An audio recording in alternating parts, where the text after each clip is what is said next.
Okay, turning to our departmental agenda, item number 1. Would you read that into the record, Mr. Allen? Chair Hartman and members of the board, item number 1 is brought to the board by the Santa Barbara County Employees Retirement System. It's a hearing to receive and file a report from the Employees Retirement System. And Mr. Levin, will you begin? Thank you, Chair Hartman. My name is Greg Levin. I'm the CEO for the Santa Barbara County Employees Retirement System, and it's my pleasure to present to the Board of Supervisors. And hopefully the county employees are watching as well, because this is our opportunity to give an annual update and important information about our pension system. And so with that, I'll step into the presentation. I generally like to start by explaining the history of the system. We are what's called a 1937 Act county retirement system. We are a product of the County Employees Retirement Law of 1937. And there are 20 similar systems that are chartered under the 37 Act. And Santa Barbara is the 5th system that was created under the 37 Act. We were established in 1944, and we have 11 plan sponsors. The biggest and the largest is the County of Santa Barbara. And for the purpose of this presentation and most of the information in this presentation, we give you a lot of financial data. You can assume that the County of Santa Barbara is about 98.5% of the system. You're by far the largest employer. Some other employers of note are several small districts. I'm not going to read them off of the list that's on the screen. But we are also the pension for the Santa Barbara County Superior Court, excluding the judges who have their own pension. And the other large plan sponsor would be the Santa Barbara County Air Pollution Control District.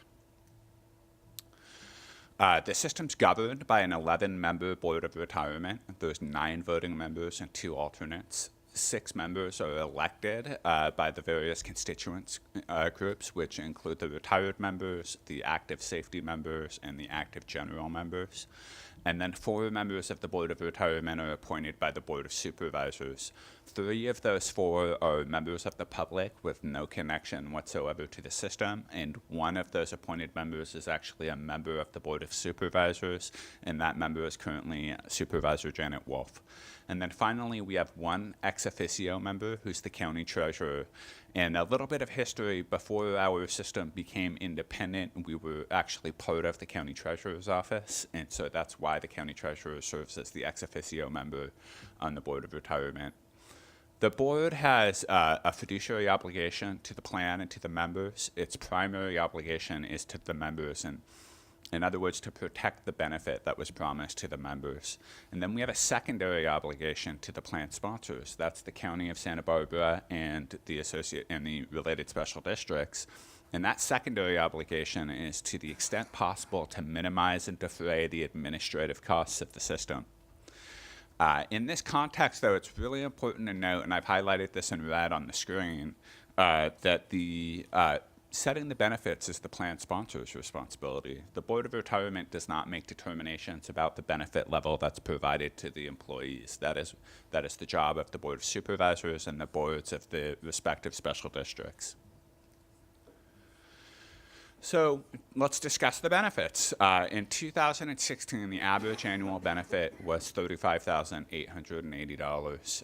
But when you break that down by general member, safety member, and APCD members, those are 3 broad categories because the benefit formulas for each of those categories are different. The general member's benefit is the average monthly benefit's $2,400 a month, compared to a safety member whose average monthly benefit is $4,854 a month. But when you're evaluating that, you need to evaluate that in the context of Social Security as well. So the general members in the pension plan pay into and receive Social Security benefits on top of their annual monthly benefit, whereas the safety members, most of the safety members, do not participate in Social Security. And so there is a gap coverage, though, that comes from Social Security. The average member contribution for the plan is 5.77%. That increased 58 basis points from 2015. The reason it increased is largely due to the changes that resulted from the experience study, which we will discuss later on in the presentation. But let it be said that the employees are paying more this year as a result, in addition to the county paying more. And then finally, it's important to note that the new pension reform plans that were put in place in 2013 by Governor Brown and the state legislature are substantially higher contribution plans on the part of the employees. So in our 3% COLA PEPRA plan, the employees are contributing 10.07%. So those employees who are your newer and tend to be your younger employees are contributing substantially more than the employees in the legacy plan. And we'll show that in detail in a little bit. So across the board, the average monthly benefit is about $22,990, and we have 4,171 retirees on the roll as of June 30, 2016. So the key evaluation results from this last actuarial evaluation, and we'll go into greater detail on a lot of this information, but you can see that the actuarial liability for the plan increased $340.7 million this year. That increase was largely the result of assumption changes that were made as part of a triennial experience study process. Correspondingly, the assets only increased $22 million this year for a net change in the unfunded liability of $320 million. What that means in terms of our funding ratio is that it went from 78.4% to 71.5%. I want to stop there and talk about the funding ratio a little bit. If you are a follower of pension issues, a lot of people mention the 80% rule, i.e. being funded at a level of 80% or more is considered healthy. Being funded at 80% or less is considered underfunded. That really needs to be evaluated in the context of the assumptions that the plan is using. The funded ratio is derivative of the discount rate. And so as the discount rate goes lower, obviously the funded ratio is going to go lower as well. And also the contribution rates are derivative of what we call amortization. So a plan that has a more conservative discount rate and a shorter amortization period, both things which most would argue are good conservative financial principles, actually result in a lower funded ratio and a higher contribution rate. And so it's really important when you're evaluating our plan in the context of our peers that you consider the fact that we are in a conservative place with regard to our assumptions, and that's a good thing, I would argue. I also like to remind everyone, and I apologize that it's not very easy to see on the screen, but that number there is 36%. 36% of our revenues over the last 20 years have come from the employer, while almost 60%, 58% to be precise, have come from investment earnings. And so what this pie chart's intended to show is the extent to which our investment earnings defray the cost of the plan. Really 1/3, 2/3 of the plan are funded in terms of investment earnings, and then employees consist of about 6%. And that number, that 6% number, we expect to increase over time, and we'll talk a little bit about that on a later slide.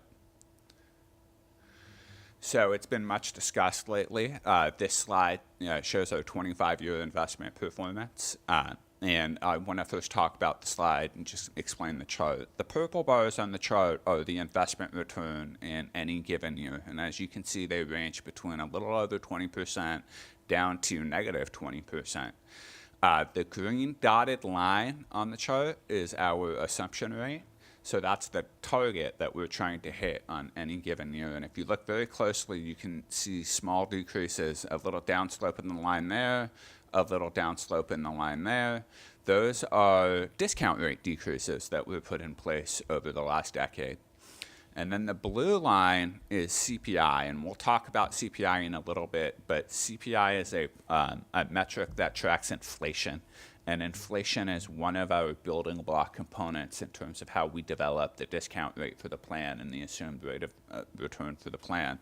And what you can see here is that when inflation is low or trending down, those green, purple bars tend to, in a lot of situations, tend to also be very low. It's very difficult to earn 7% or 7.5% in an extremely low inflationary environment where you're only getting 1% from inflation.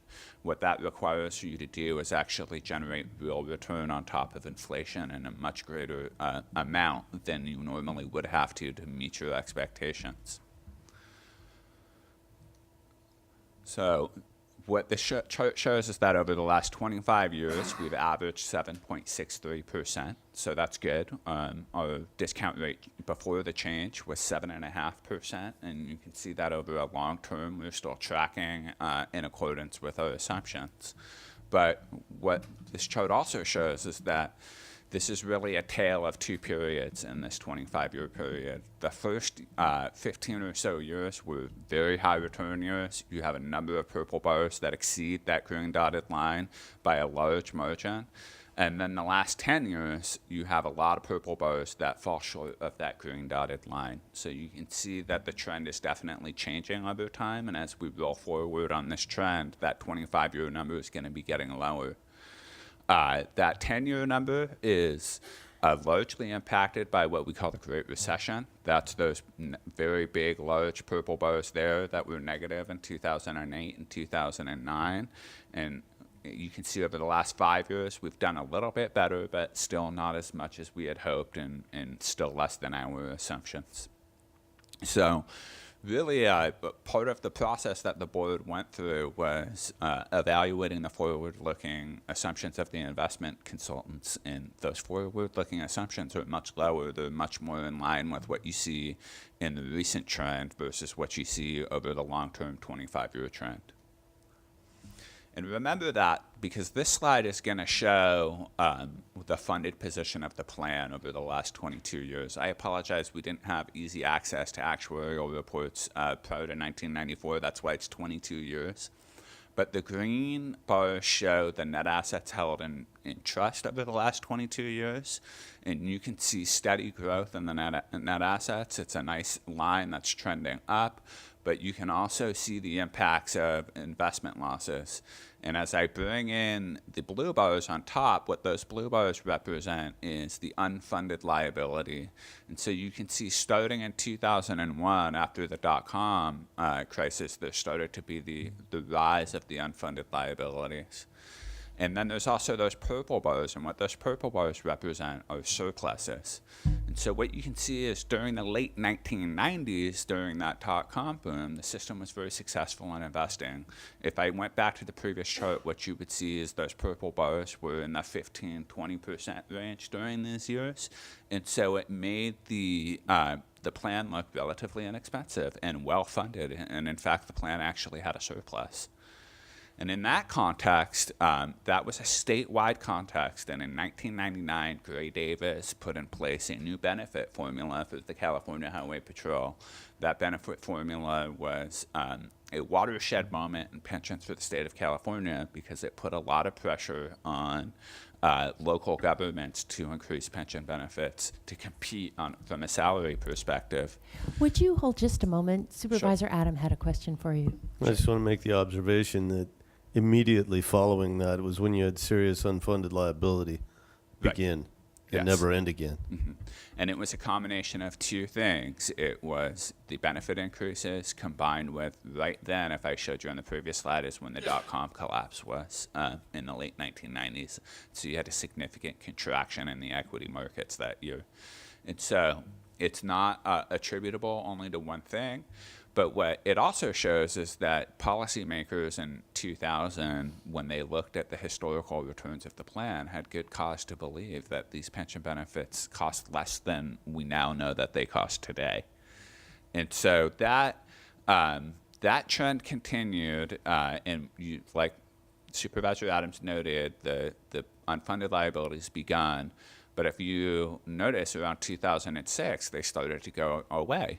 And what you had was another sustained period of investment return. I think during that period, markets were averaging right around 10% per year and exceeding our investment expectations.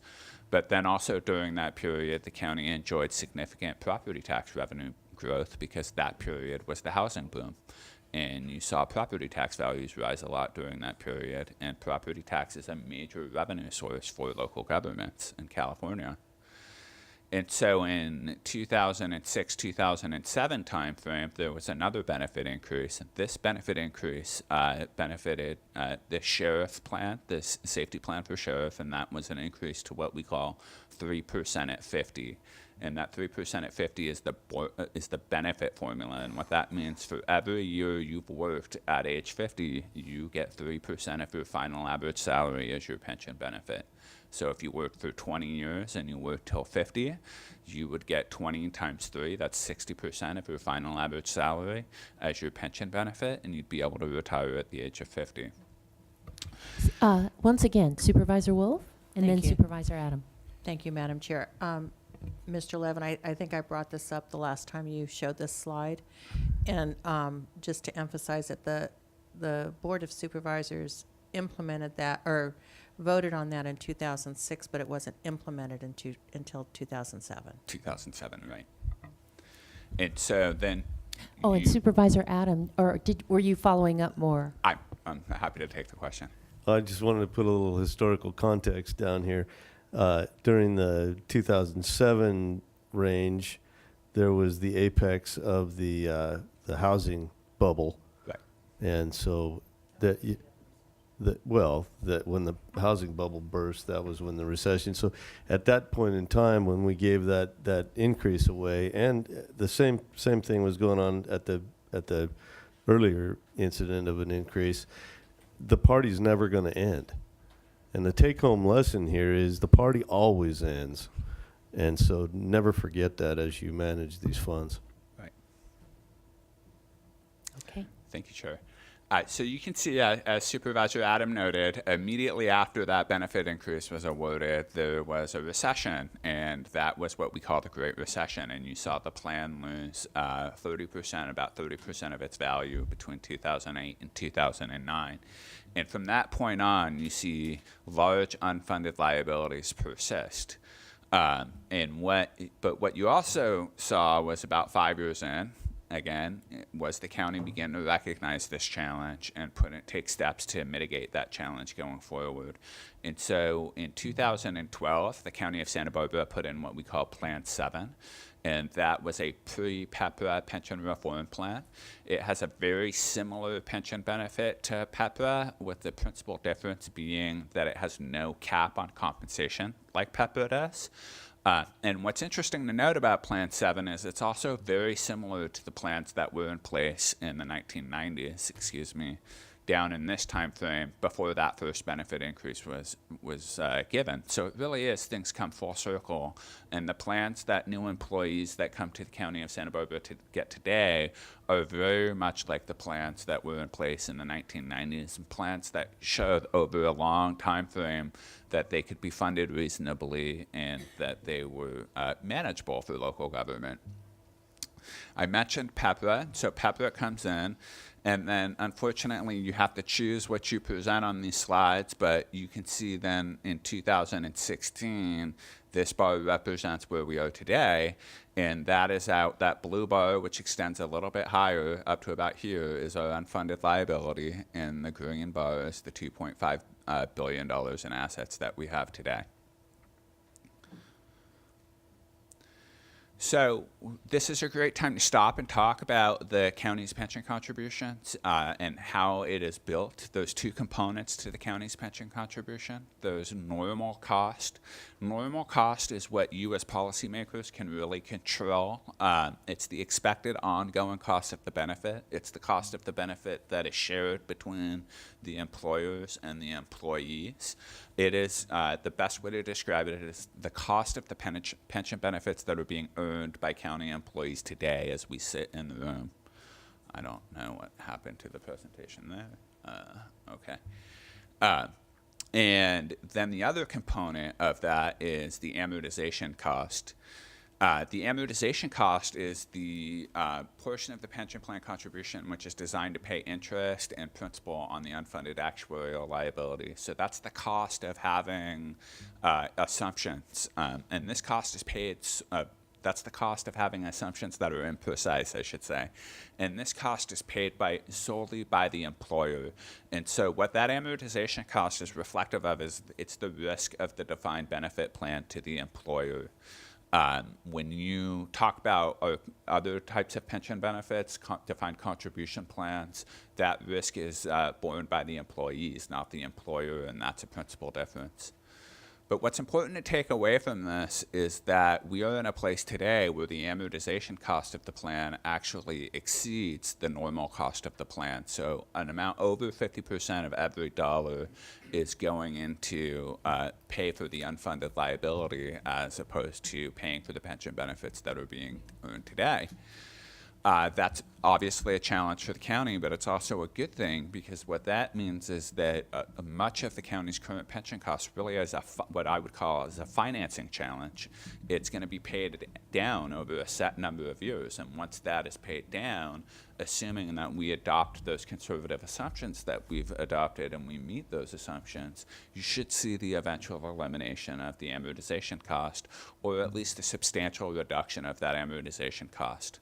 We'll show how that works in a couple of slides, but the bottom line is that the employer cost of the plan on average is 38.71% of pay. So what that means is that for every dollar of pensionable compensation that you award your employees, you also have to provide 38.71 cents into the pension plan to pay for their pension benefit.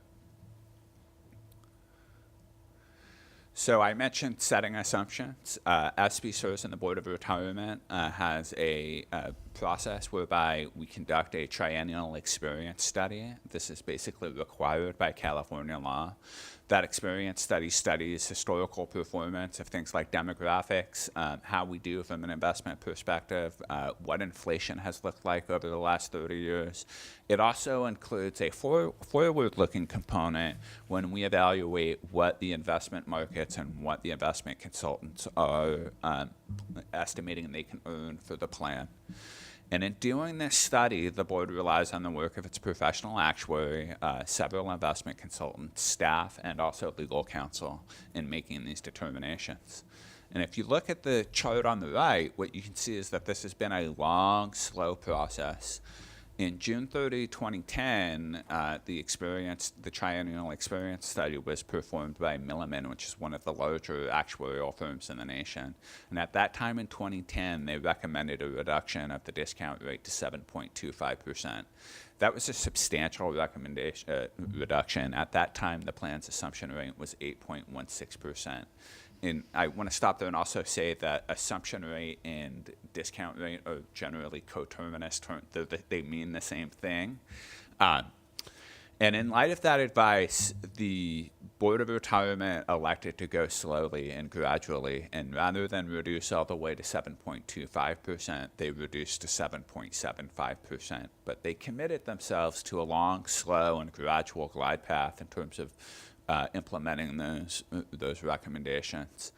And so then again in 2013, they did another experience study 3 years later, and the new actuary, who's our current actuary, recommended another 25 basis point reduction in the discount rate. And the discount rate at that time was reduced to 7.5%. Now, a year later, in June 30, 2014, we had to address the issue of amortization. And so the board adopted an amortization policy, and the policy that they adopted was a 19-year amortization policy with 5-year smoothing. And why that's important is this was the first time the board recognized officially and kind of methodically as a matter of process how they were going to gradually reflect the changes in the discount rate in terms of employee contribution rates. And so that brings us to today, which is June 30, 2016, our last experience study. The board elected to lower the discount rate to 7%. But unlike the previous two 25 basis point reductions, which were recognized all in 1 year immediately, this reduction is going to be recognized over 5 years. So it's 10 basis points a year. It's a much slower, smoother process. It's And Supervisor Wolf has a question. Sorry to interrupt. Sure. Yeah. Thank you, Madam Chair. But the 5-year smoothing is based on policy, and all of the options on the assumption changes that we had received at the board all assumed that 5-year phase-in, right? Yes. Okay. And so it is a methodical change, and it will not be fully implemented until 2022 is when you'll see the last of the rate increases related to the discount rate reduction and also the changes in the demographic assumptions of the plan. And we'll talk a little bit more about what those demographic assumptions were. So at the Board of Retirement and at SB Service, we spend a lot of time managing risk. That is the essential function of a fiduciary, is to manage risk. And one of the risks that we look at is the risk that we look materially different than our peers. And if you can imagine going back to Mutual of Omaha, it's never a good thing when the gazelle strays too far from the rest of the herd. And so we look at that pure risk and we evaluate where we are in that context. And what you can see is that we are in that blue column there at 7%. We're one of the 437 Act plans that have adopted a 7% discount rate. What I can tell you is that this chart materially changed over the last 2 years, with several plans moving down, not just to 7%, but several plans moving from 7.5 to 7.25. If you had asked me this question a year and a half ago, I would have told you that the median discount rate for the SACRS plan was 7.5%, which is where we are. If you had asked me today what the median discount rate is, that median discount rate is about 7.3. So it's right here. So in terms of total discount rate, our plan is a little bit below median. So we're on the more conservative side of those assumptions. But what that doesn't explain is how we got there. And if you look, there's two components to this discount rate. There's the component of inflation, and there's the component of real return. Inflation is sort of the tide that lifts all boats. When you're an asset holder, inflation is a good thing, even though it's discussed in the press a lot as a bad thing. People tend to relate it to the cost of milk going up, the cost of flour going up. When you own assets, it's also a proxy for the growth and the value of your assets. And so it actually helps your portfolio. And we look at inflation as that fundamental bedrock sort of portfolio growth that we get. And then on top of that, you have real return.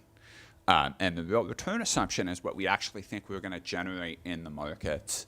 And that real return assumption, you can see we are at median for that real return assumption. Exactly half of the California plans have a 4.25% real return assumption, which is what our real return assumption is. So what you can take from that is, well, we're on the low side of the discount rate spread right now. We are median in terms of what we think we're going to earn in the investment markets. Where we are a little bit lower than our peers is inflation, and we have more conservative expectations of inflation than our peers. And so that's really how we are different than our peers. But like I said at the beginning of the slide, there's been a lot of trend down into this side of the graph here, and I think you can expect that to continue over the next 3 years, because these California plans are all on a different cycle for their experience study.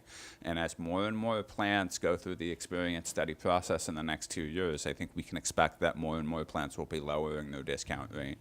Probably the best indicator of that was the decision of the boards of two of the largest plans in existence, which are CalPERS and CalSTRS. CalPERS is a big state plan, and CalSTRS is the state plan for California teachers. Both of those plans this year elected to reduce their discount rate to 7% over a couple of years. And so they're all heading generally on the same glide path as SB Services. Supervisor Wolf? Thank you, Madam Chair. There's, maybe you can explain, Greg, that, so SB Services did reduce their discount rate to 7% over a period of time, but that's different than our 5-year smoothing, because I think some people think it's the same, but it's actually different, isn't? And maybe you can explain that. So is your question about CalSTRS or CalPERS? CalPERS. CalPERS elected to... CalPERS has a similar amortization process to what SB Services has. However, their amortization period is 25 years with 5-year direct rate smoothing, whereas ours is 19 years with 5-year direct rate smoothing. In addition to the 5-year direct rate smoothing that CalPERS does, they also determined to step down the discount rate over a 3-year period. So in effect, the CalPERS process is going to take place over 8 years versus 5 years. And so they're going a little bit more slowly. I think that's also reflective of the fact that their funded ratio is significantly lower than ours and down in the 60s. And so they are managing the transition to those lower discount rates in a little bit of a different way than SBSERS did. So I mentioned earlier that demographic changes were also a significant component of the rate increases, and Santa Barbara has had exceptionally positive mortality experience. And in plain English, what that means is that our members are living longer than we had expected.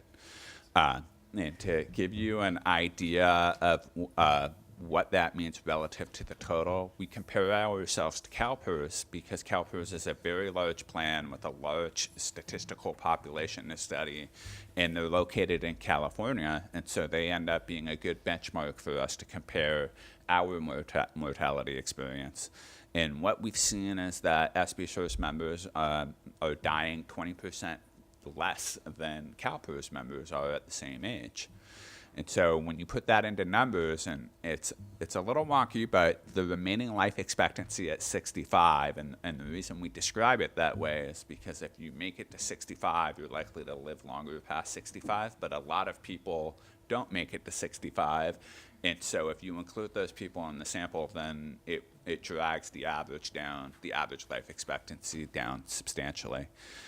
But for annuitants at 65, SBSERS expects that they're going to live another 22.3 years. So we expect that they will live to be, on average, 87.3 years old, versus the average CalPERS member is only going to live 20.8 years, so 85 years.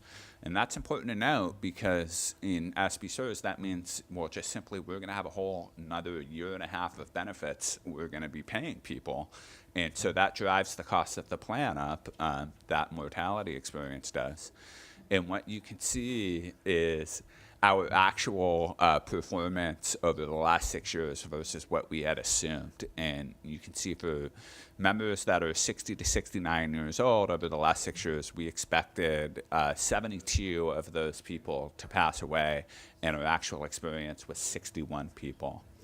Similarly, for 80 to 89, we expected 210 of those people to pass away, but our actual experience was 189. So it doesn't begin to equalize until you get into the 90s, where our actual experience, if you think people passing away is a good thing, was better than what we had expected. So to summarize the experience study impacts and how they impacted your contribution rate, the impact of discount rate changes increased your contribution rate by about 1.84% this first year. And remember, we're smoothing in over 5 years, so those increases are going to increase, albeit at a smaller amount over the next 4 years.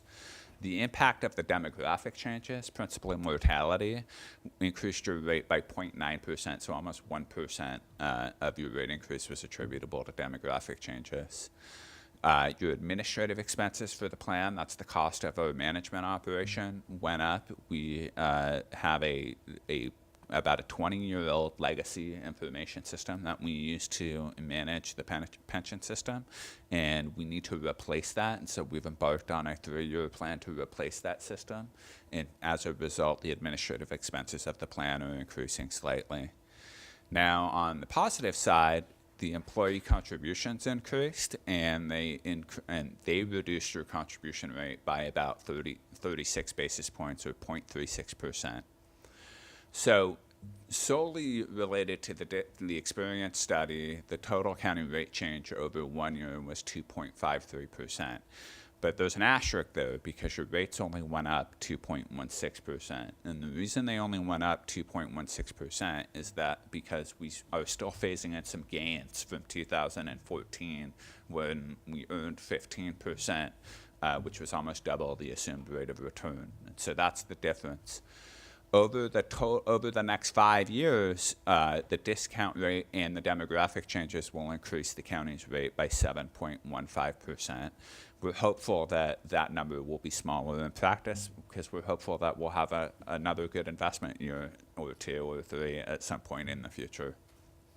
But of the total 1-year rate increase, about 33% of that rate increase is attributable to demographics, and about 67% of that rate increase is attributable to discount rate changes. Supervisor Wolf? Thank you, Madam Chair. This is actually a question for CEO Miyasato, and I don't know if you have this available. But as we go into budget, I would ask this question anyway. But that 2.16% amount, what is that in actual dollars? Do you know, or can you get that for us later? Supervisor I know that Wolf, we had estimated what that was going to be. I'm wondering what the actual amount is. we can get that to you at the workshops next week. Okay, thank you.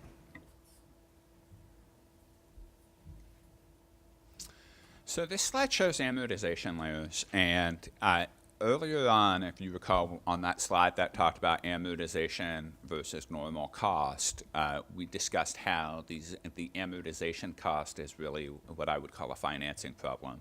It is an amortization over a 19-year period, and in theory, if we achieve what we set out to do, this amortization cost will go away. And the current year amortization charge is $71.6 million. But if you look at the chart on the right, what you might see is that gigantic blue bar there that dwarfs all of the other bars. That reflects each year's results from the system and the impact that it has on your amortization rate. So the bars that go to the right increase your amortization cost. The bars that go to the left reduce your amortization cost. So let's tackle the one on the left first. That was 2014. That was an investment year when the plan earned 15%, so almost double its assumed rate of return. That blue bar, though, is predominantly what's driving over 50% of your pension costs. And that blue bar is what we call our 2013 consolidated unfunded liability layer. So in the past, the Board of Retirement had amortized these liabilities over a longer time frame. And in 2013, it made a decision to consolidate those liabilities into one amortization layer and to amortize them over 17 years. There's 14 years remaining on that layer. And so in 14 years, that layer goes away, and we hope that your pension costs will go down significantly. And I'm about to show you that. But what this chart also shows is this chart shows your employer pension costs, and it shows it broken down by normal cost versus UAAL, and it's a projection that's based on us hitting our return assumption or our discount rate assumption. What you can see over time is that the employer normal cost is expected to reduce from down around 18% to, let's call that 12% down there. And that's that generally sloping downward line. And what that reduction is primarily attributable to is the implementation of PEPRA over the next 20 years. And as these new employees come on and they pay a greater percentage of their pension benefit, a greater share of the cost of their pension benefit, that will in turn reduce the county's cost. Now let's layer on top of that the amortization cost. This is your financing problem. And you can see it goes up over 5 years because of the 5-year phase-in to recognition to the full rate. And then it goes out relatively flat to 2029. Well, 2029 is 17 years after, or I should say actually 2030 would be the first year, would be 17 years after the Board of Retirement created that 2013 consolidated UAAL layer. So what that shows is that once we pay off that layer, we expect your pension contributions to go down significantly. And Supervisor Williams has a question. I've seen slides similar to this before that you've presented, and then other has been circulating. And I've definitely felt like a lot of our fiscal decisions need to be governed by that imperative in the next 14 years. Mm-hmm. But can you give me an idea, because explaining this to the public is I mean, it's really arcane stuff.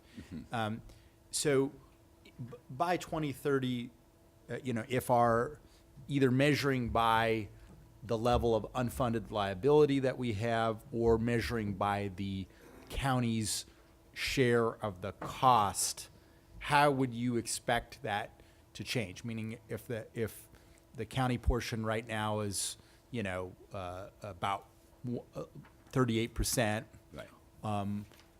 what would you expect it to be in 2030 if we stayed the course according to these projections? Or if our level of funding is 72%, what would you expect it to be in 2030? That's a great question. Because I think that's an easy way to explain Right. it to the public. So if investment performance matches expectations, that's the big caveat with this chart. And provided we don't have any significant changes in demographic experience, for example, mortality, and that is something to really think about as we think about a cure for cancer and self-driving cars, because those are two major drivers of mortality. And so if those changes happen in the next 20 years, that could impact how long people live substantially. But with those caveats, what you really expect to see is that over time there will be gains and there will be some lost years, but you expect to see this line kind of smooth out into a straight downward sloping line. What we hope, all things being equal, what this model shows is that in 2030, you will have a contribution rate that's slightly above 20%. Let's really call it 25% to be conservative, but that it'll step down over a number of years. What this model actually shows is full funding in 2034 or 2035, and what those green bars at the bottom would be negative amortization, and not the bad kind of negative amortization, but the good kind of negative amortization that comes from having assets in excess of 100% of the unfunded of the plan liability. So to answer your question, if none of the assumptions change, you would expect your contribution rates to go down to about half by 2034 what you're paying now. When you get to this point in time, though, I think what we as policymakers would, and what I as staff would be bringing to the Board of Retirement would be a discussion about plan risk in terms of investment volatility and learning the lessons from the past. And one of the things you could see out in the future is discount rate changes that would lower the discount rate again for the principal purpose is that would allow the board to invest more conservatively. So it would be less reliance on equities, more reliance on fixed income or bonds that have more predictable income streams. And what that would do is increase the normal cost of the plan, but it would also greatly reduce the volatility, the investment volatility of the plan. And so it would be a lot more protection. It would be slightly more cost for the county, but more protection from the county that we don't have a reoccurrence of large unfunded liabilities in the future due to investment risk, which is what the lesson learned from 2008 was. Does that answer the question? It does. And Supervisor Wolf has the question. Thank you, Madam Chair. Mr. Levin, when we did the 17%, the 17-year amortization, so we're now, we have 14 years remaining. What are other systems at? What is, in terms of how do we compare? I think we are midline in terms of our amortization policy. We're really, I would say we're middle of the pack. 15 years, I think amortization, 15-year closed layered amortization would be considered the gold standard by a lot of plans. Many of our peers are in the 20-year range, which is where we are. Some of the more aggressive plans are in 15, and then you have the larger plans like CalPERS and CalSTRS that are out in the 25 and greater range. And to put that in context, in 2008, I would say probably the most frequent amortization policy was 30 years, and a lot of plans even had 30-year open, which means they don't layer, they just take whatever the unfunded liability is, divide it by 30, and that's what the amortization cost is. And the downside of that is that I mentioned negative amortization earlier. You had negative amortization in those types of amortization policies, which meant you were never really paying off the unfunded liability. You were relying solely on investment returns to ameliorate unfunded liabilities. So we don't have that challenge. There's been a big push in the accounting community through accounting standard changes to make it very difficult for plans to have very liberal amortization policies now. And so to answer your question clearly, we are median in that area, and I could bring back a more formal analysis of it if that would be helpful to the Board of Supervisors. How often does that, because I remember when we did that policy change to the 17-year, but that was a Board of Retirement recommendation? That was. Yes. And does that ever come back to the Board of Retirement on a regular basis? It could be considered it would traditionally be considered every 3 years as part of the experience study would be when you would look at your amortization policies. However, it could be, the board has the discretion to consider it at any point in time, so. Okay. All right. Thank you. Supervisor Adam? Could we go back to slide 8 for a second?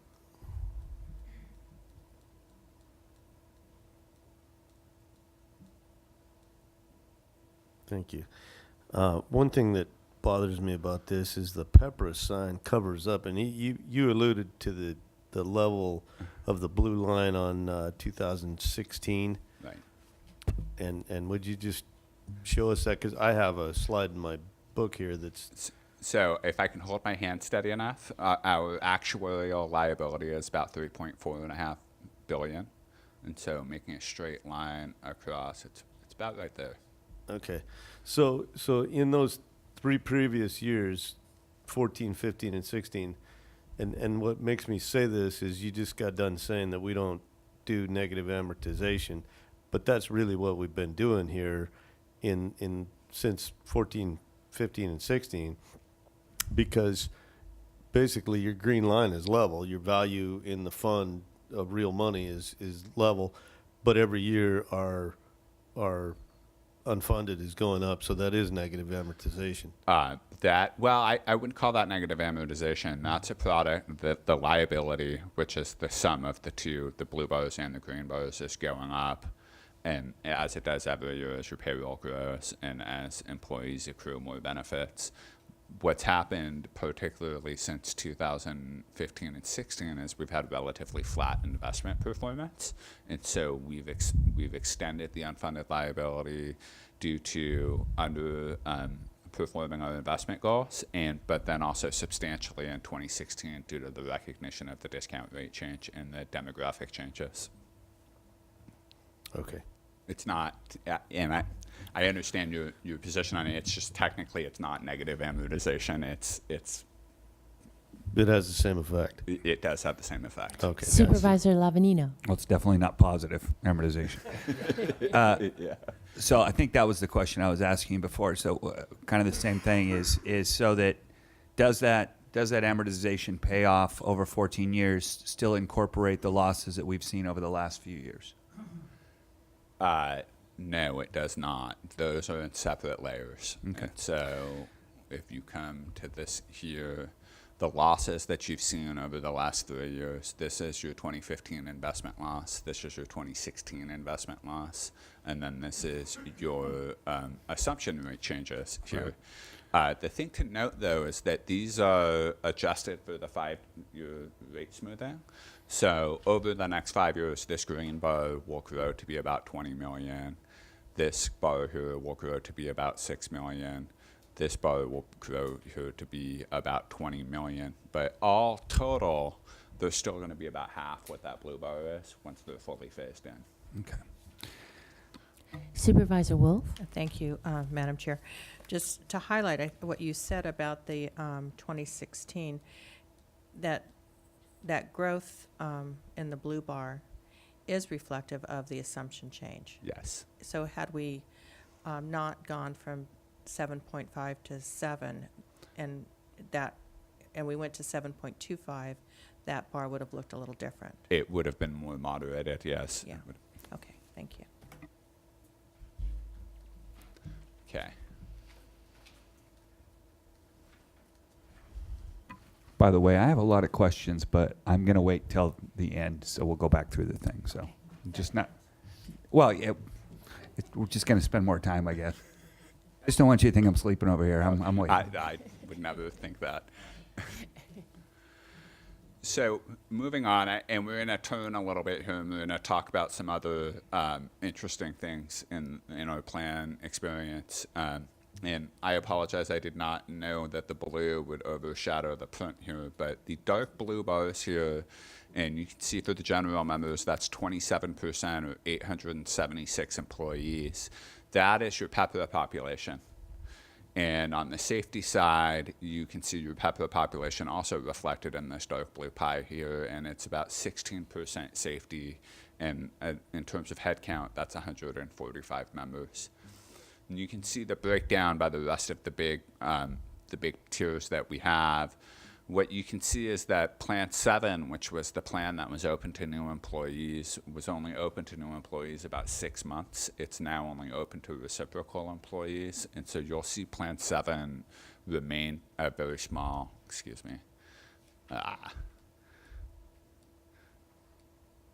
a very small plan. The largest plans are your General Plan 5C and your Safety Plan 6B, or 4B here, that's fire and probation, and Safety Plan 6B here, which is your line sheriff plan.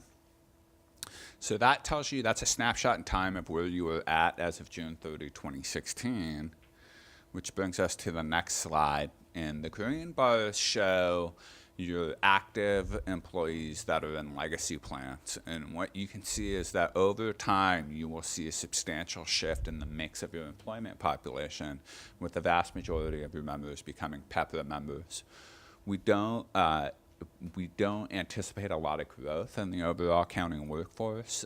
This is a relatively low growth county, where if we had housing policies that and things like that we thought were going to greatly expand the population of the county and thus the size of the county workforce, this trend might be a little bit different. But for this county, we assume no overall growth in employment. So what this chart shows is the mix in the employment changing from legacy employees to PEPRA employees over time. And probably the interesting thing to note about this chart is what happens in the year 2021, 2022, when about 50% of the plan members will be PEPRA plan participants as opposed to legacy plan participants. And and so that also gives you an idea of who you will be negotiating with. So looking at the composition of the rates for each plan. The first green bar here is the basic normal cost. This is the basic cost of the plan. And you can see for each plan tier, the costs vary. The normal cost for General Plan 8, which is our PEPRA plan here, is by far the most inexpensive plan. This is the plan here that most new employees are going into. Plan 7 is the other plan that new employees go to, but only reciprocal members, meaning people who have worked at another county, go into this plan.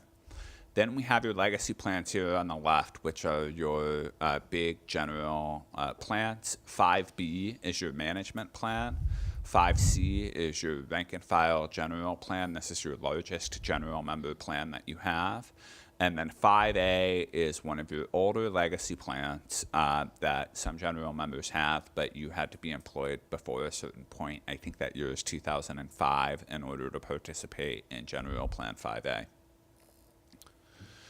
So the next bar is the light green bar, and this is what we call the COLA normal cost. And this is the normal cost of the COLA benefit is. And I haven't talked about what COLA is, but COLA, C-O-L-A, is an acronym. It stands for Cost of Living Adjustment.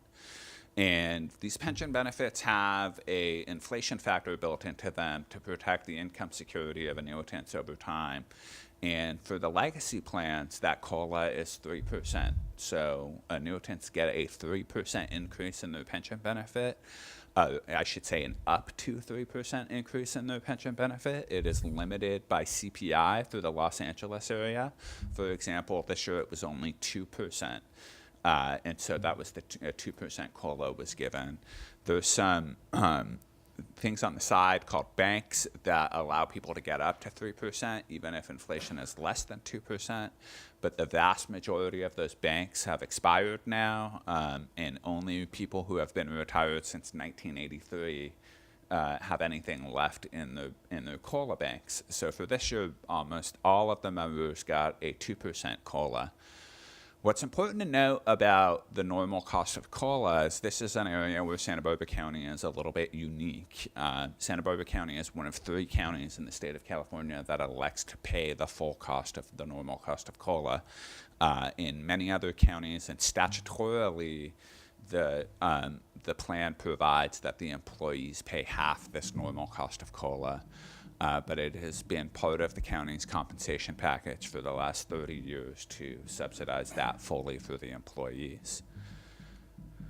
The 2 bars that just appeared on the top of the screen are the amortization costs of the plan. And so you can see that's how we get to these 35%, about 35% of contribution rates.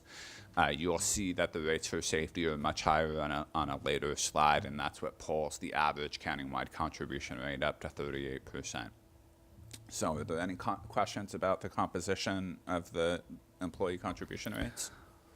Supervisor Lavanino. Well, if you're asking for questions, yes, I do have one. So what, and it's probably not for you, but so we're one of only 3 counties that pays the entire COLA. Yes. Okay.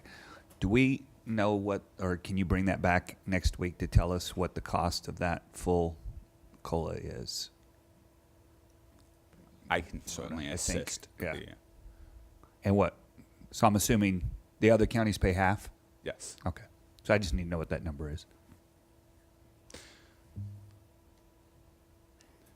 So this slide shows the green bars on this slide reflect the size of the plan in terms of total pensionable salary. You can see that Plan 5C is your largest general plan with a pensionable payroll of about $95 million. Then the blue dots on this chart show the average employee contribution rate for each plan. And so what you can see is that your PEPRA plan, which is your plan that's growing right now, is about a $40 million payroll, but the employees in that plan contribute on average about 8%. General Plan 5B, which is one of your legacy plans, is your management plan, so that's what the unclassified managers participate in.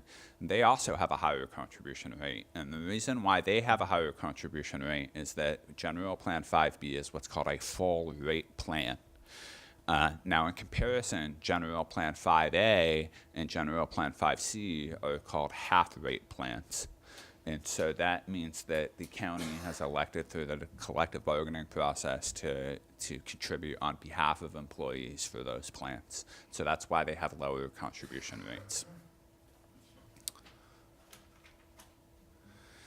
The age distribution of your general plans is very interesting. And what you can see is that a substantial portion of the county's workforce and general plan workforce is over the age of 50. The dark blue or green bars here are people who are 50 to 60 years old, and the light blue bars at the top are members who are over 60. And I ran these statistics. I think about 40% of your general plan employees are over the age of 50.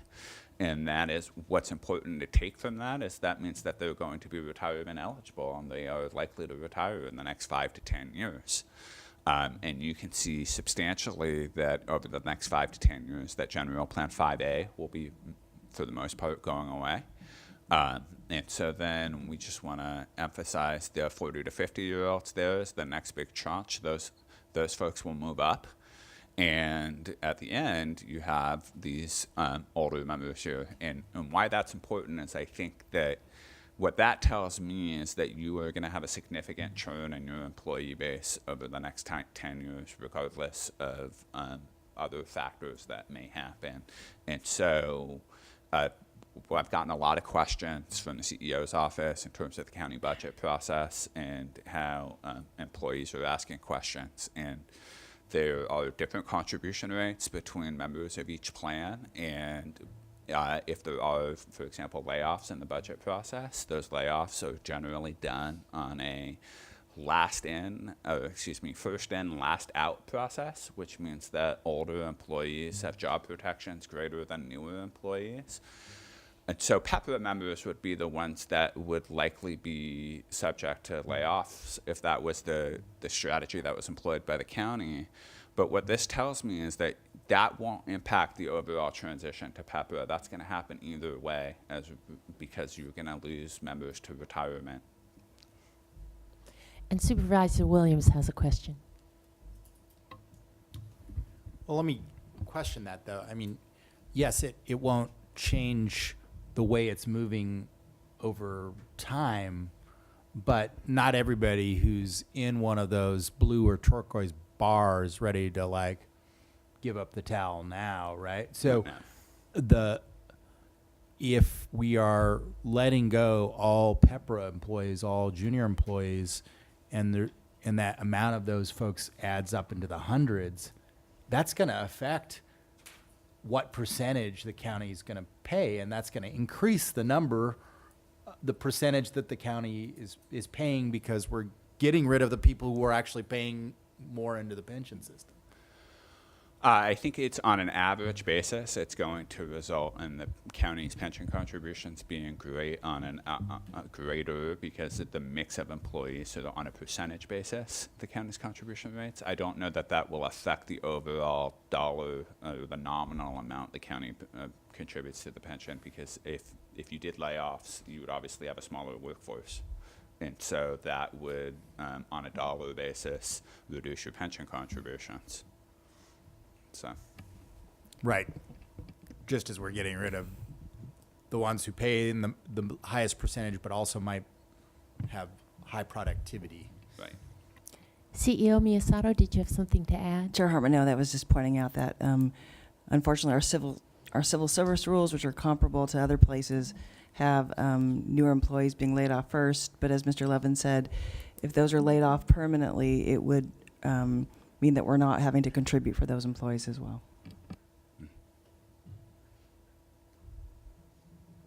So this slide shows the employer rate composition for safety plans, and you can see that the normal cost of the safety plans is considerably higher than they are for the general plans, and that is primarily attributable to the pension benefit being different. Safety members have shorter careers.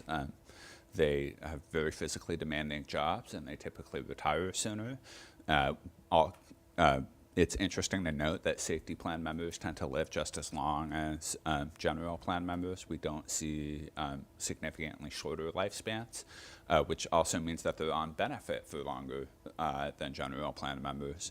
And they have, as I noted previously, they don't pay into Social Security, so they have a better pension benefit as well. The light green bars, again, show the normal cost of COLA. That's the rate that the county pays for the normal cost of COLA. That is similar to the general members. That is paid for solely by the county. And then the blue bars on the top show the amortization cost. And so what you can see is that for your big legacy safety plans, you have contribution rates in excess of 60% right now on the dollar.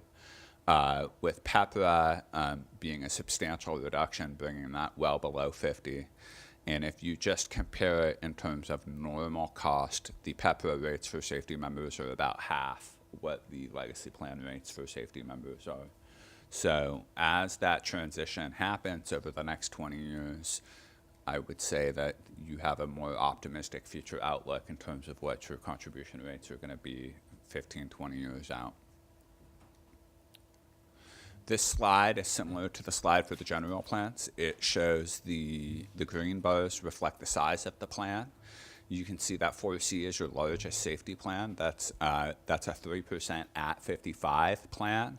And that is your largest plan because it's not just fire, it's also probation. And so those two departments combined are bigger than the sheriff department, which is safety plan 6B and safety plan 6A.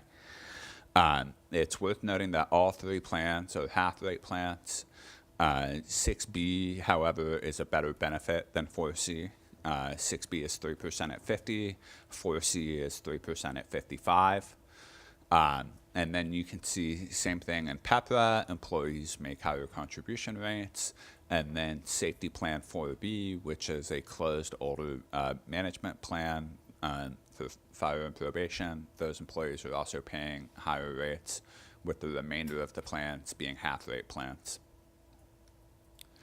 And similar to what we saw in the general plans, if you look at the age distribution of the safety plans, you can also see substantially an older workforce in many of the legacy plans. And for safety, because they tend to retire sooner, you want to also include those people in the 40 to 50 category as getting pretty close to retirement as well. So it's not just the blue boxes, it's also this light green box as well. But we expect to see significant retirements in all of those plans just due to the county's, the age of the county's workforce. So that concludes the presentation, and I'd be pleased to answer any questions. Supervisor Lavanino. Thank you, Madam Chair. Thank you very much, Mr. Levin. That was, I mean, you spelled out a very complicated, detailed financial situation down to the level where I can understand it. And believe me, we are sure all of us getting questions from our constituents as well as our employees of why we're in this predicament. So I really appreciate the tutorial. So I guess I'll just touch on what we just got done talking about, which is the safety employees.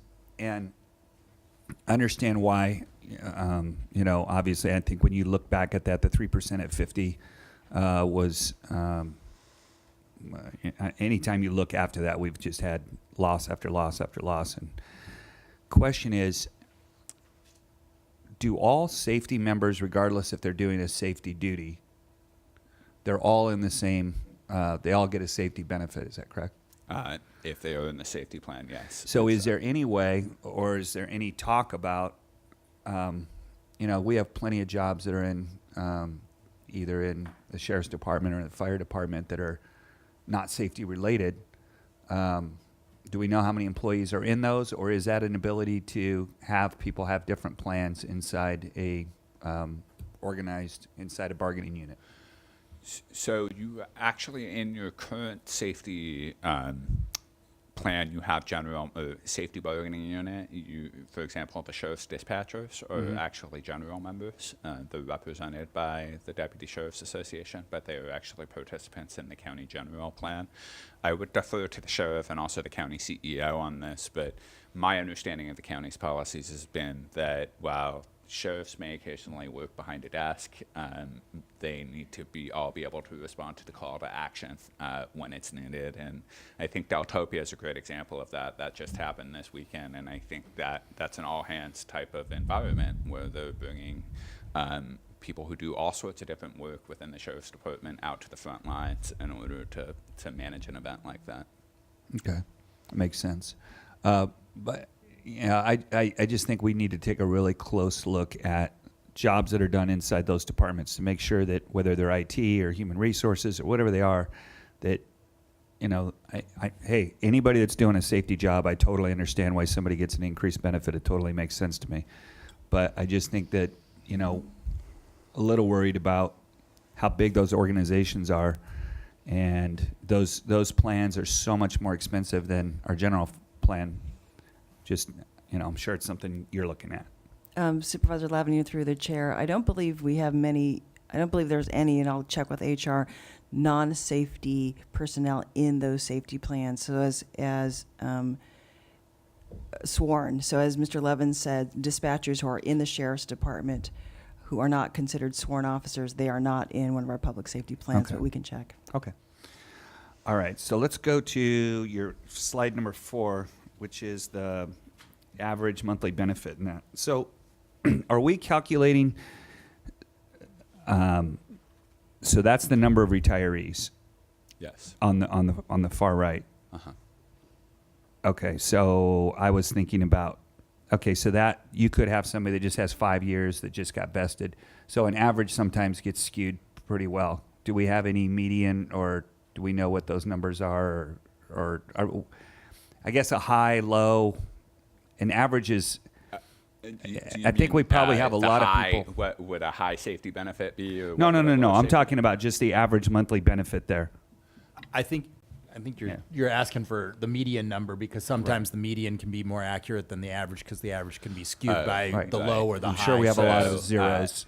To throw a statistical term out, mean poll. You're Yes. talking about Sounds good to me, mean poll. yeah. The Yeah, old mean poll. you would definitely see that distribution. The tail would be of the mean would be on the left or the low side of the pension benefits, and that reflects the fact that someone who retired in 1980, who we still have members that have been retired for that long, probably only has a pension benefit of $700, $800, $900 a month. We have many members that are in that ballpark. So yes, that mean is actually probably high relative to the median if you looked at the median. Okay. And then on slide 10, so, and we look at all of these things, and these are all great, and we say that, we're going to pay it off, just like with the contribution projections on 15, and that's always if the assumptions are correct.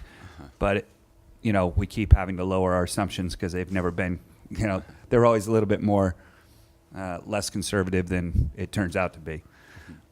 So what did, I don't know how to pronounce the name of the consultant. Is it Chiron or Chiron. Chiron. Okay. So it looked like they recommended, when they looked at the 7%, that they said that they expect it to be, returns to be below 7% for a number of years. Have they made any recommendation to us to lower that assumption rate, or would they make that recommendation to us? During this last experience study, they presented a range of options that, and in the actuarial lexicon, they use the term reasonable. And reasonable doesn't sound like a good word, but in that context, it is a good word. They recommended a range of reasonable options, and the recommendation to the Board of Retirement was, for this experience study, it would be reasonable to do nothing. But they also recommended to the Board of Retirement that it would be reasonable to lower all the way to 6.75%. I think that's a recognition of the fact that there's a range of acceptable outcomes, and that it's as much about timing as anything and where you want to be on that curve. But I think that if you look at what the 10-year forward investment expectation from investment consultants is, that is actually lower. So the median recommendation from investment consultants, from our investment consultant, it was 6.4% over the next 10 years was what the expectation was.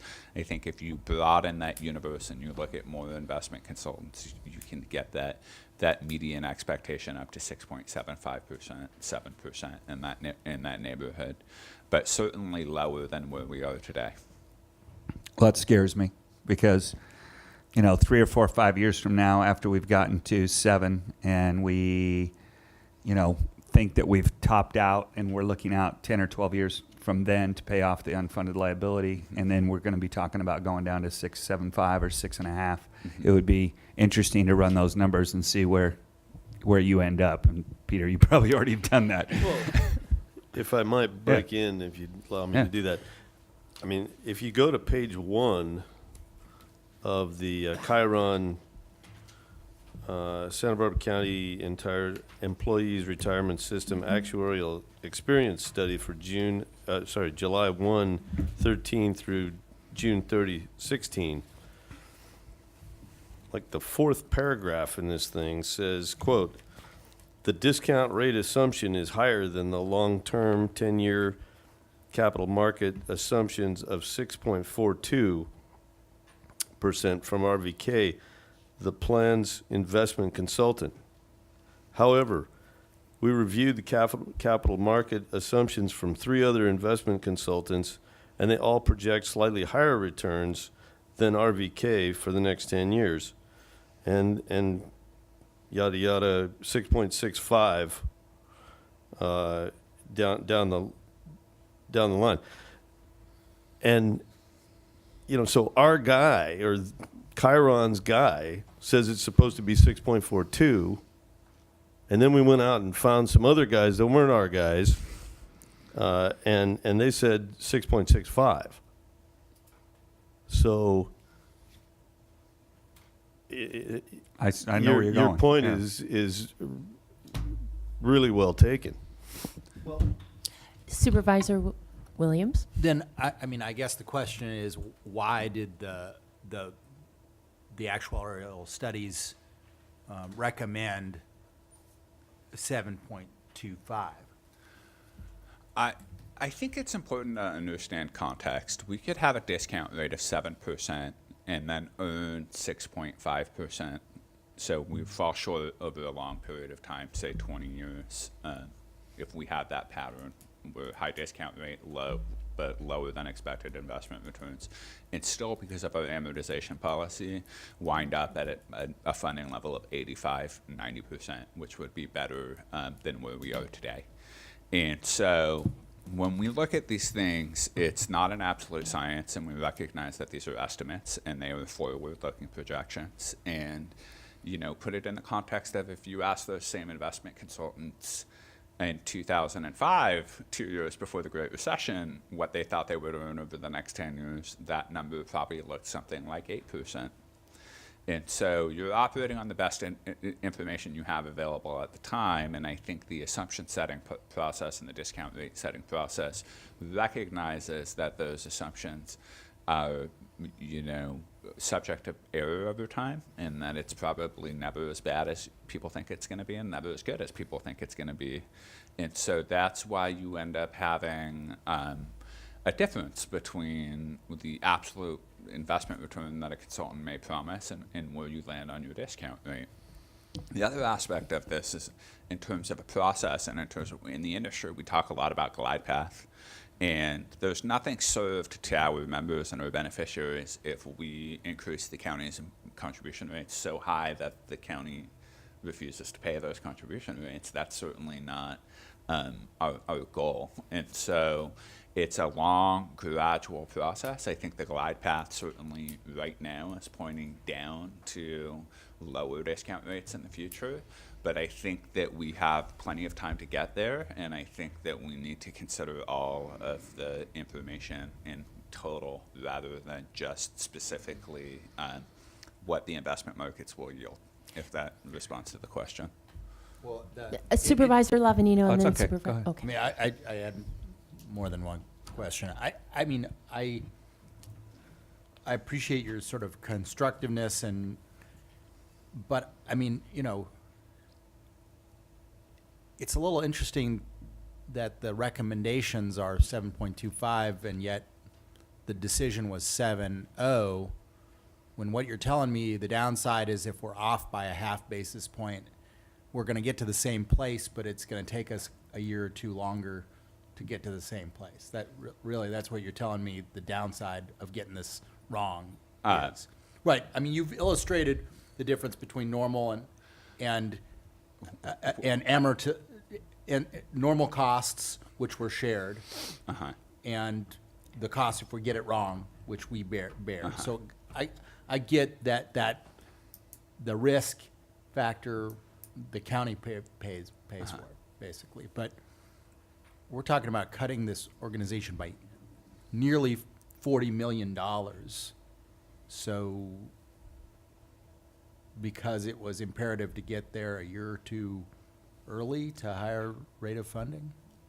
I don't think I would put it in the context of a year or two early, and I think it's also important to remember that this is not a question of if the county pays, but when the county pays. And so this is a reflection of timing, and it's a policy decision in terms of how far can we, you know, comfortably smooth these costs out into the future.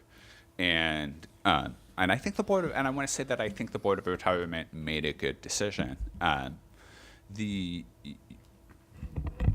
In the context of having an unfunded liability or a funded ratio of 10%, it's not ideal. It's going to mean that the county is going to have higher contribution rates for over a longer period of time. The comment with regard to being at 7% when the investment consultants are saying, we think 6.5%, that comment, I think, should be evaluated more in the context of plan solvency than in terms of a perfect number, if that makes sense. And so what I'm saying is that we can be a little bit higher than what the investment consultant's recommendation is, and it is not a issue of plan solvency as much as it's an issue of, do you want the county's contribution rates in 2035 to be 22%, or do you want them to be 30%? You've shown a capacity to pay rates, in the high 30%. And so either way, you're going to be better off. But I think that it's a question of intergenerational equity, and then it's also a question of risk, and in terms of what tools the Board of Retirement has in the future to lower the risk of the plan for participants into the future. And so if we were to keep the discount rate abnormally high, that means that we'd have to reach for more return and take on more risk in the investment markets. If we lower the discount rate, that means that we can invest more conservatively and lower the risk to the county that one bad investment year is going to cause catastrophic budget impacts for you in the future. So it's an imprecise, answer, and I think it really just illustrates the extent to which some of this is, a lot of this is based on estimates and forward projections, which change as the facts on the ground change. I have a quick question, and then it'll be Supervisor Lavanino, Adam, and then Supervisor Wolf. We have another study in another 3 years. Is that the point where then we look at how accurate we've been and Yes. readjust? Mm-hmm. Supervisor Lavanino? Okay, I got two left. And one is, so Greg, it says in here that the 58% of the revenue is from investments. Right. And, I'm always thinking about the retirement fund. So I look at all the indexes and the market. How reflective of that is what's happening to our pension fund? Because it's just baffling to me how all the indexes are at record highs, and yet we saw 0% or 1% return. So obviously those two aren't married to each other. So we have a concept of diversification in our plan, and that's consistent with most institutional investors. And so we're invested very broadly and internationally, and we are invested in a number of different asset classes. To give you an idea about, I think 30% of our exposure right now broadly is related to U.S. investment equity market risk. But then we have a significant allocation to international markets and emerging markets, and then also significant allocation to private assets. But so we seek to diversify. And I often get the question of, well, my 401k did 10% last year. And I think that's also important to evaluate in the context of at what stage of your life are you in, and how are you investing your 401k? Are you a 30-year-old that's taking mostly equity risk and you have almost no bonds in your 401k plan? Or are you a 70-year-old that's relying on $50,000 of income a year so that you can pay your mortgage off of your 401k plan? And therefore you have 60% of your 401k plan invested in bonds. If you have that allocation to bonds, your investment return is probably going to look a lot lower than what you see when you look at CNN and you see that the Dow went up 10% last year. So from the perspective of the plan, we're a lot more like the 65-year-old than we are the 30-year-old. So we are a mature plan. About half of our members are retired. We have a $140 million payroll that we need to hit every year, and we need to pay those benefits out. So we need to make sure that the plan has a sufficient amount of liquidity and money on hand so that we can make those benefit payments, similar to the 65-year-old that needs to take money out of the plan to pay their mortgage. So when you're evaluating it in that context, I think it makes a lot more sense, the conservatism and the diversification into areas that maybe don't pay as high of a return, but offer you a lot more downside protection and offer you a lot more inflation protection. And that's reflective of what's in our asset allocation. Okay. And then I think the last one is from Mr. Gazzoni, and it's just, so with being a 37 Act county, and what are we required by law to do? This is a question we get asked a lot. I get asked about, what are our options? Basically, the Board of Retirement hands us this thing, and what are our options, and what are we allowed to do, and what are we required by law to do?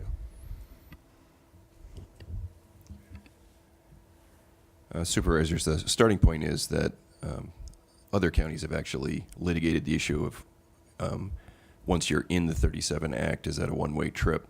And the short answer is once a county has elected to become a 37 Act county, the courts have concluded you are a 37 county, so there's no remaining opt-out. So you're inside the 37 Act framework.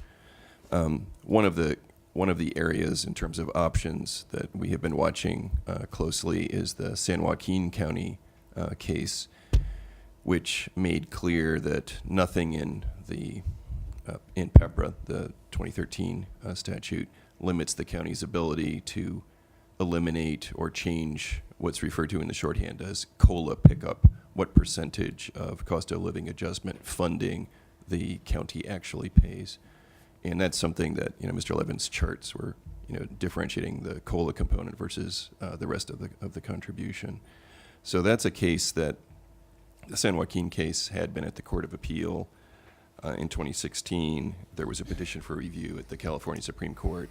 The San Joaquin County Correctional Officers Association that brought that petition withdrew the petition, and now it's not a live petition for further review at the California Supreme Court. So the case law in this area is that the county does have a live option of looking at what amount of COLA pickup is appropriate for the county to fund as the employer. And CEO Misato. Supervisor, through the chair, and you asked an earlier question, Supervisor Lavanino, what is the amount of money for that employee portion of the COLA normal? And it's $7.3 million. And to put in context, that may not seem a lot considering the size of our budget, but the increase that we're facing next year in our pension costs is about $9 million, and it has a significant impact on some of our departments that just don't have the revenue to cover that. Was that, so it's $7.3 million that we're paying of the employee portion? Correct. Okay. And Supervisor Levinino, the other landscape that everyone is watching closely, although it's referred to as the Marin case, there's actually a series of 5 cases where the California Supreme Court has accepted a petition for review on a case that questions whether changes on benefits within a plan must always be offset by a comparable new benefit.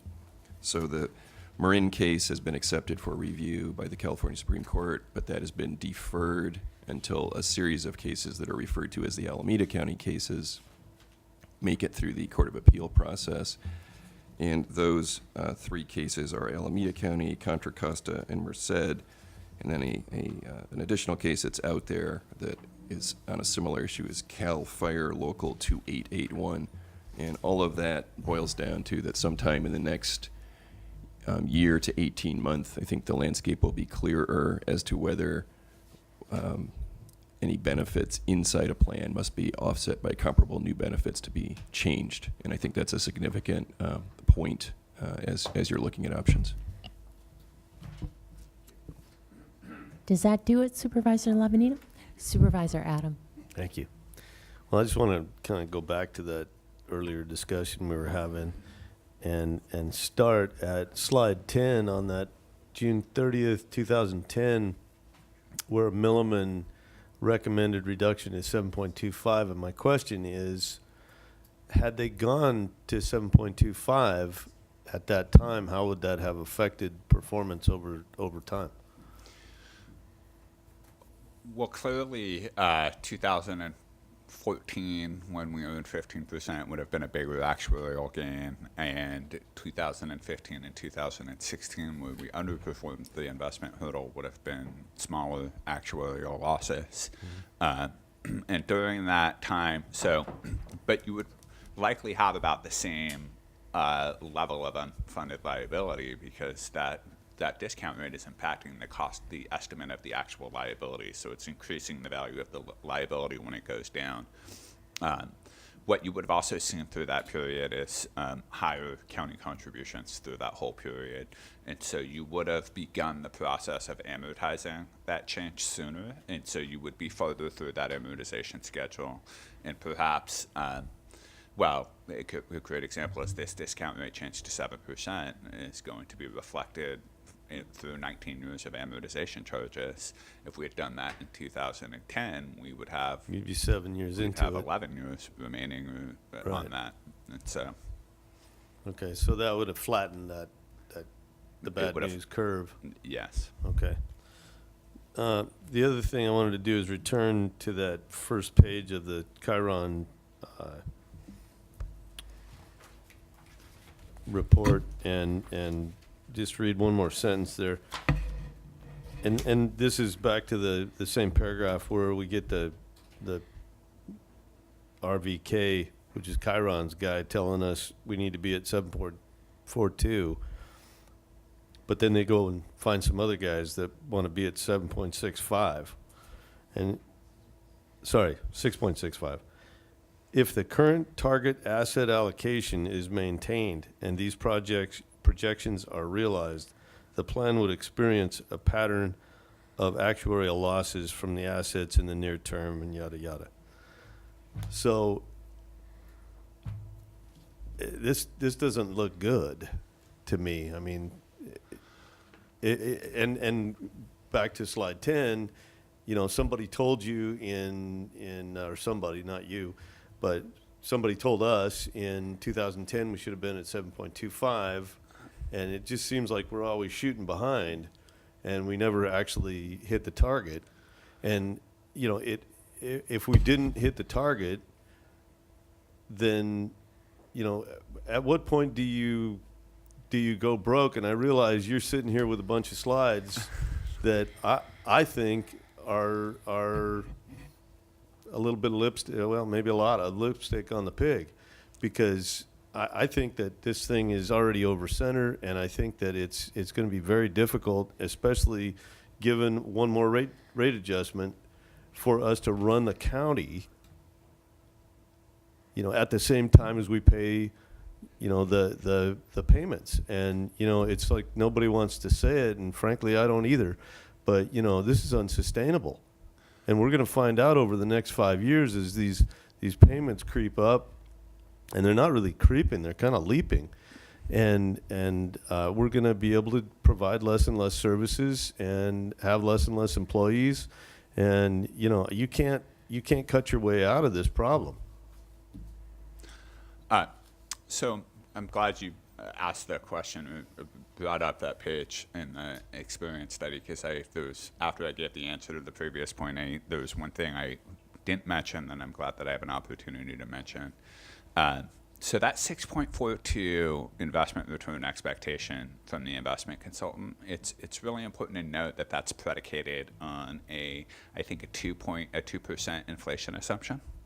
And so if we go back to this slide, if I were to have a 2% inflation assumption and a 4.25% real return assumption, I would be at a 6.25% discount rate. And so But see, that really bothers me, though, because, and you and I were talking about this before the meeting. I don't know why there's a timing issue with PowerPoint Okay. slides. I apologize. The problem with inflation and calculating inflation as a portion of the real the returns, the investment returns, is that it's always being offset by whatever inflation there is in the real world in people's spending. So, you know, we owe them a certain amount of inflation in terms of a COLA, and then we're going to figure that the same thing is happening as a part of the return. And I just, that seems like it's kind of worthy of Enron to me. I'm sorry, I just can't wrap my mind around utilizing, you know, general inflation as a portion of return. You know, in my world, I got to go invest money, and then whatever that makes, that's the return on investment. I don't have inflation as a portion of, I'm going to be alive next year, so I'm going to get 2%. Well, I think that there's a lot of schools of thought on how to develop a discount rate and how to project investment return. I think that real estate offers a really good example of how inflation works. So we have a $220 million plus real estate portfolio at SB Serves, and we get two types of return from that real estate portfolio. We get appreciation, and real estate is it's very sensitive actually to inflation, and so we tend to get some asset growth from our real estate portfolio because of inflation. But we also get yield off of that real estate portfolio, and that yield comes in terms of rents and lease revenue, and so that lease revenue and that yield sort of reflects that real return component, and so real estate is a good kind of example for showing you how both we get inflation because we get that broad asset growth, and then we also get a kind of a real return on top of that. But I appreciate the point. See, here's the difference though: is you got a willing buyer, and you're the willing seller, and you've got an arm's length transaction inside a lease, Right. and so they've accepted your larding in the 2 or 3% inflation figure into the payments of the lease. Right.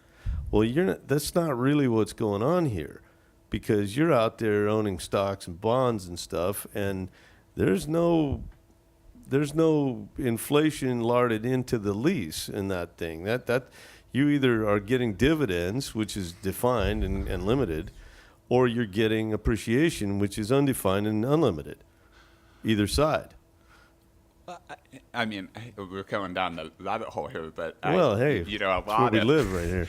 a lot of how stocks are valued is based off of revenue growth, and you're looking at corporate earnings, and that is in terms of the most standard valuation models for equities are based on corporate revenues. And when you have an inflationary environment, you expect over time that corporate revenues will increase, and so thus you get to the price to earnings ratio, and when the earnings component is increasing, that generally pulls the price up of an equity.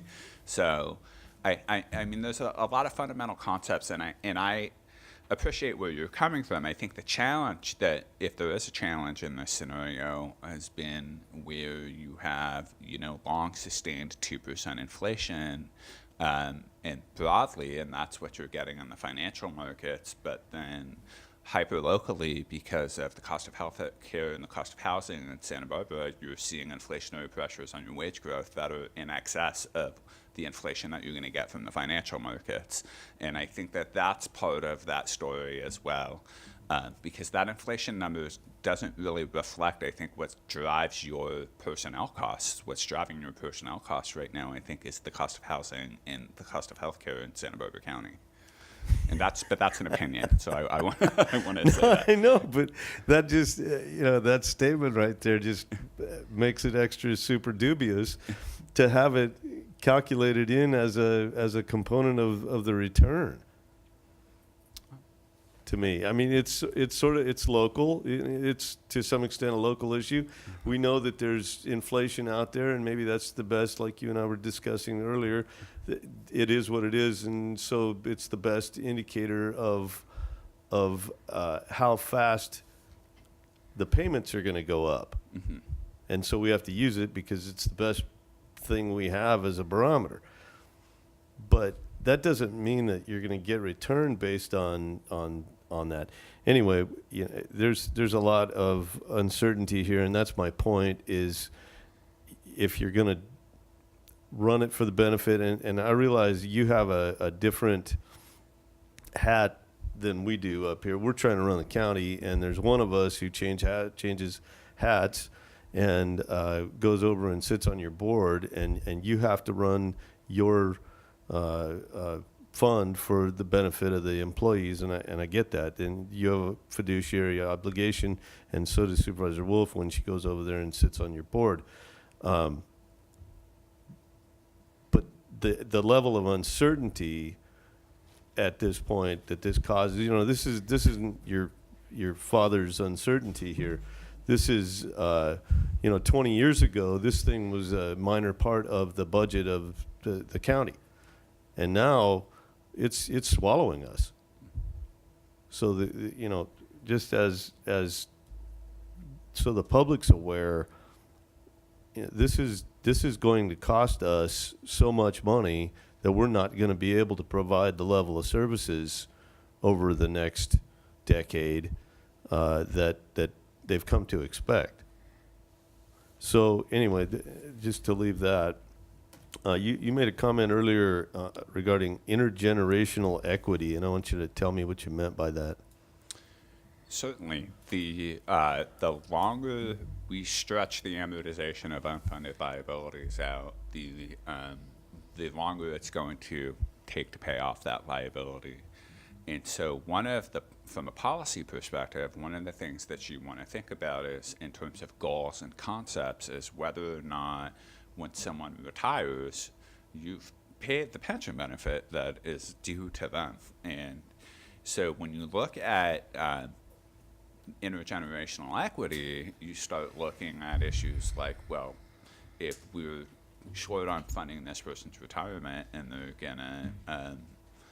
going to take us 20 years to pay that, and that person's going to retire tomorrow, well, that means it's the next generation of taxpayers that are going to pay for this person's retirement. And so you want to have some level of matching where the people are paying for the services when they're incurred and not paying for yesterday's services. And so there's no correct and perfect right answer on that, but that is a policy concept that you want to be aware of when you're establishing assumptions for pension plans.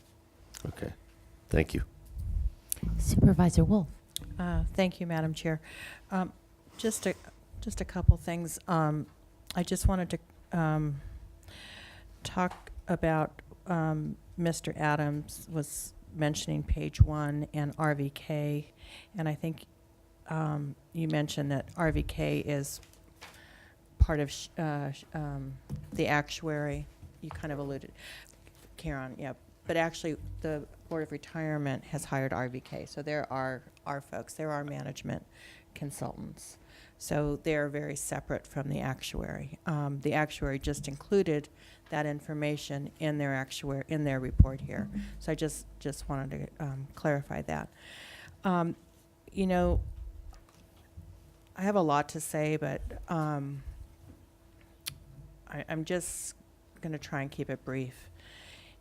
The actuary provided the Board of Retirement 4 different options when we were looking at our assumption changes, and I have the sheet from them, and it says contribution impact of recommended assumption changes. So all 4 of these were, you might say, recommended. There wasn't one particular one of these that they recommended.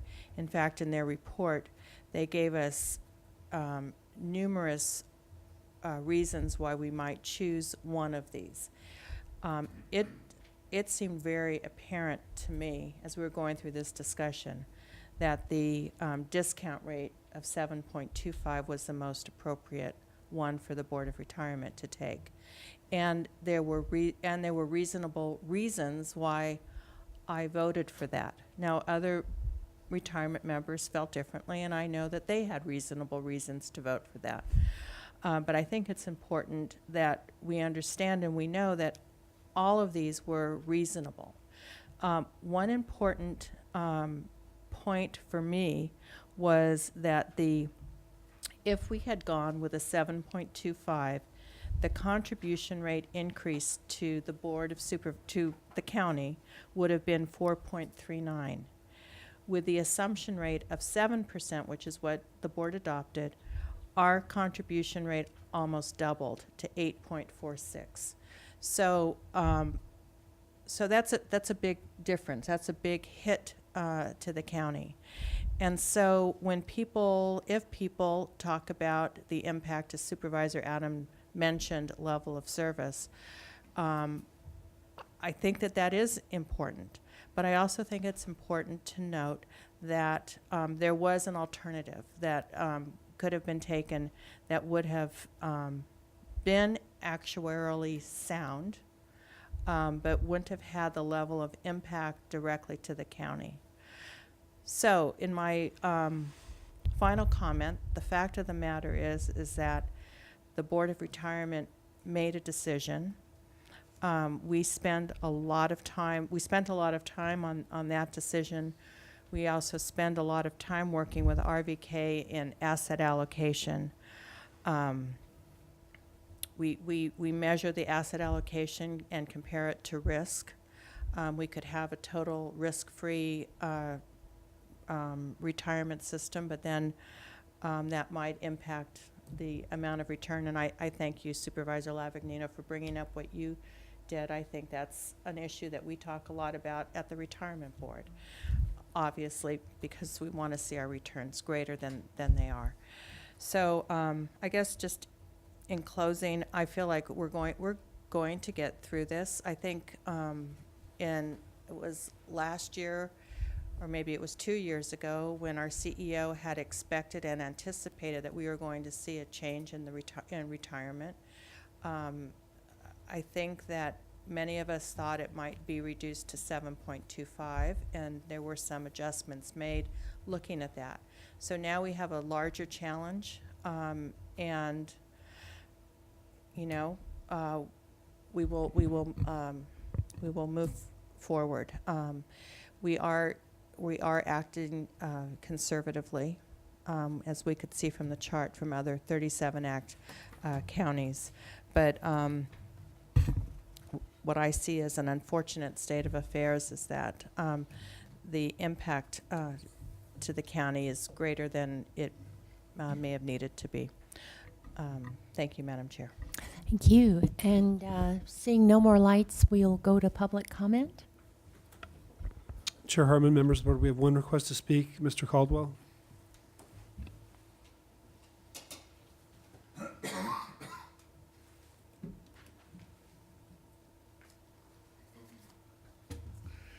Madam Chair, members of the board, I'm Andy Caldwell representing CoLab. Whereas I think this is one of the best presentation the retirement board's ever made, we still have our serious objection. And that is if, you know, they showed that page with projections over time. How many of you are betting that in the next 13 years, the stock market's not going to have a serious correction or a crash?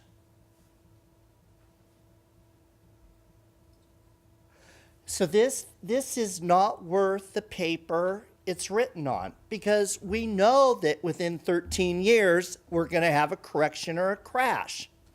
And you never plan for it. You've never planned for it. And, you know, this goes back when Mike Brown was CEO. We were given this same speech. You can't expect it to always stay the same or only keep going up.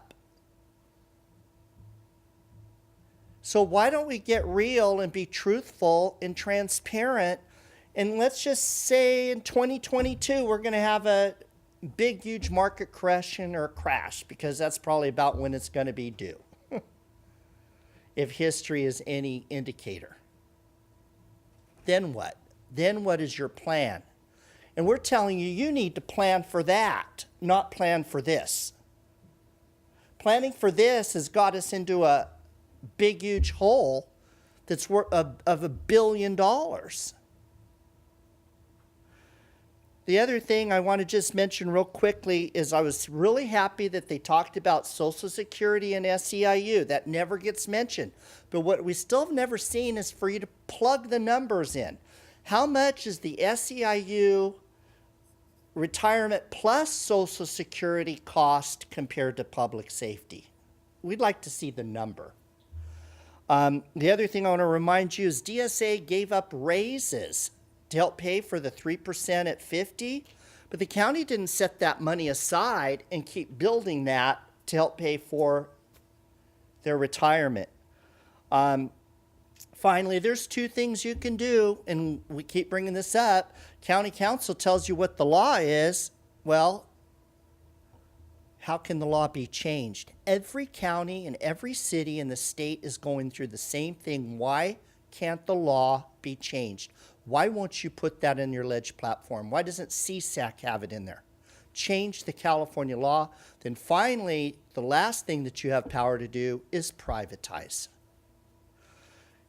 The public defender and SLO is privatized. What does that do? How many things could you? Public Works, part of it could be privatized easily. You have tons of construction companies out there.